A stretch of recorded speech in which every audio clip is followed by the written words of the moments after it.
Oxford Bookworms Stage 2. Published by FLTRP. Copyright Oxford University Press, 2009. 书虫牛津英汉双语读物第2集，坎特维尔幽灵。 The Canterville Ghost by Oscar Wilde. Text adaptation by John Escott. Read by Wayne Forrester. Chapter 1. The Otis family comes to Canterville. When Hiram B. Otis, the American businessman, bought the house called Canterville Chase, people told him that he was doing a very dangerous thing. Everybody knew that there was a ghost in the house. Lord Canterville himself told Mr. Otis all about it. "We don't like to live in the house ourselves," he said. "Too many of my family have seen the ghost. My wife's grandmother, the Duchess of Bolton, is one of them. One night, while she was dressing for dinner, 2 skeleton hands were put on her shoulders. She has been ill for years because of that. And my wife never got any sleep there because of all the noises at night." "Lord Canterville," answered Mr. Otis, "I will buy both the house and the ghost. I come from a modern country, and we can buy nearly everything in America, but not ghosts. So, if there really is a ghost in the house, we can send it home to America, and people will pay to go and see it." "I'm afraid that the house really does have a ghost," said Lord Canterville, smiling. "Perhaps there are no ghosts in your country, but our ghost has been in the house for 300 years, and it always appears before the death of one of the family." "Well, so does the family doctor, Lord Canterville. But there are no ghosts, sir, in any country, not even in famous old British families." "Very well," said Lord Canterville. "If you're happy to have a ghost in the house, that's all right. But please remember that I did tell you about it." And so Mr. Hiram B. Otis bought the house, and a few weeks later he and his family went down to Canterville Chase on the train. Mrs. Otis was a very beautiful woman, and looked just as English as an Englishwoman. American people are really no different from English people, but they do, of course, speak a different language. Her eldest son, Washington, was a good-looking young man with a wonderful smile, who was famous at all the London parties for his fine dancing. Miss Virginia E. Otis was a sweet little girl of 15, with big blue eyes. She loved to ride horses, and could ride faster than a lot of men.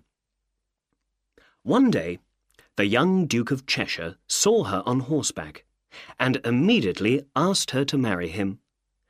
But his family sent him back to school the next day.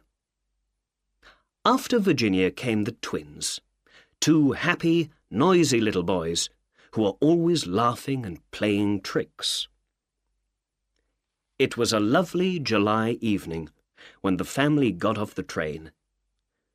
The fields and trees looked beautiful in the golden sunshine. The birds were singing sweetly, and the sky was a bright blue. But when they arrived at Canterville Chase, storm clouds suddenly appeared in the sky.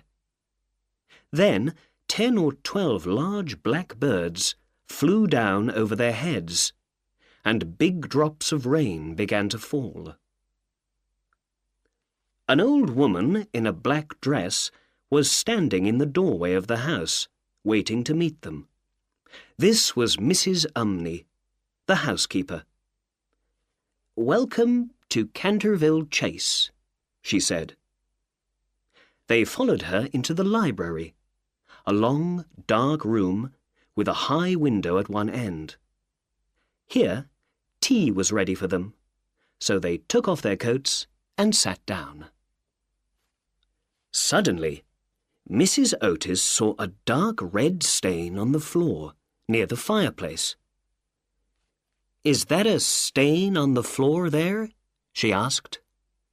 Yes, Mrs. Otis," said Mrs. Umney quietly. "It's a blood stain." "Oh, that's terrible!" cried Mrs. Otis. "I can't have bloodstains on my floors. It must go." The old woman smiled, and again answered in a quiet voice. "It is the blood of Lady Eleanor de Canterville," she said. "Her husband, Sir Simon de Canterville, murdered her in 1575, while she was standing just there, in that place. He lived for another 9 years after her death, but then he disappeared, very strangely and suddenly. Nobody ever found his body, but his ghost is still in the house and will not rest. The blood stain is famous. Visitors come here specially to see it.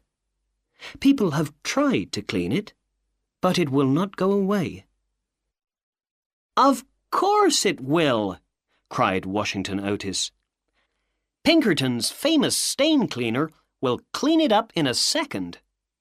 And, before the housekeeper could stop him, he was cleaning the floor with a small black stick.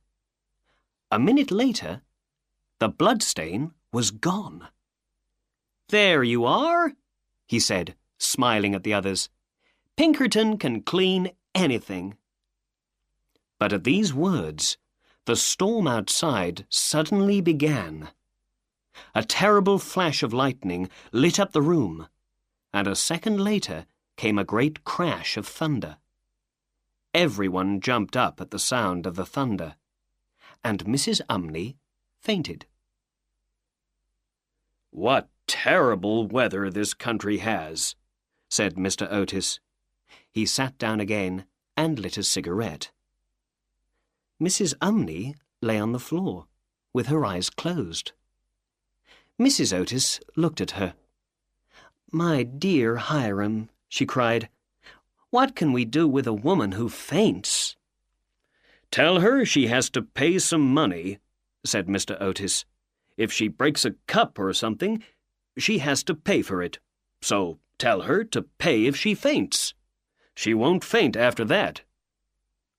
At this, Mrs. Umney immediately sat up. But she looked very unhappy. "Be careful. Trouble is coming to this house," she said, her voice shaking. "I have seen things here which are too terrible to describe. For night after night I have not closed my eyes in sleep." Mr. Otis gave her a warm smile. "My wife and I are not afraid of ghosts, Mrs. Umney." The old housekeeper got shakily to her feet.